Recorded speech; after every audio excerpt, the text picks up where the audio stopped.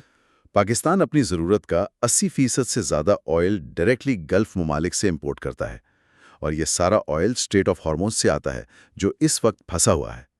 اس رکاوٹ کی وجہ سے پاکستان کا امپورٹ بل ہر مہینے $600 ملین تک جانے کا خطرہ پیدا ہو گیا ہے۔ $600 ملین ہر مہینے کا اضافی بوجھ، یہ کسی ایسی معیشت کے لیے شدید دھچکا ہے جو پہلے سے فارن ریزروز کی کمی کا شکار ہو۔ اور دیکھیں، پہلے 8 مہینوں میں ہی ملک کی امپورٹس $107.1 بلین کراس پر چکی تھیں۔ اس کے بعد عوام پر کیا اثر ہوا؟ پیٹرول کی قیمت میں اچانک $55 فی لیٹر کا اضافہ ہوا۔ یہ تقریباً 20% جم تھا ایک ہی رات میں، اور قیمت $321 سے اوپر چلی گئی۔ ڈیزل $335 کراس کر گیا۔ ایسے پوائنٹ پر عوام امید کرتی ہے کہ حکومت انہیں ریلیف دے گی، کوئی سبسڈی دے گی، لیکن حکومت کے پاس یہاں آپشنز بہت محدود ہوتے ہیں۔ IMF کا $1.17 بلین کا لون پروگرام چل رہا تھا۔ صحیح، اور ان کی شرائط بہت سخت تھیں۔ بالکل۔ IMF کی شرائط کی وجہ سے حکومت مجبور تھی کہ تمام سبسڈیز ختم کرے اور سارا بوجھ سیدھا کنزیومرز پر ڈالے۔